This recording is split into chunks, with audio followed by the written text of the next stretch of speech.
Hi friends, నేను మీ chicken shop రెడ్డిని. Friends, ఈరోజు లంచ్ టైంకి ఏమేమి తింటున్నానో చూస్తారా? చాలా వెరైటీస్ ఉన్నాయి. బా నోరు ఊడుతుంది ఆ వెరైటీస్ని చూస్తుంటే. రైట్, చూపిస్తాను మీకు. పప్పు, ఆహా, ముద్దపప్పు, బీరకాయ కర్రీ, అప్పడాలు. ముందు పప్పుతో కానిద్దాం. తర్వాత బీరకాయ కర్రీ కూడా నాకు బాగా ఇష్టం. బీరకాయ కర్రీ, ముద్దపప్పు. ముందు పప్పుని పని పట్టుబడతా.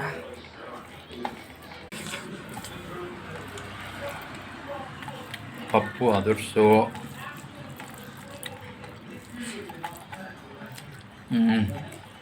బీరకాయ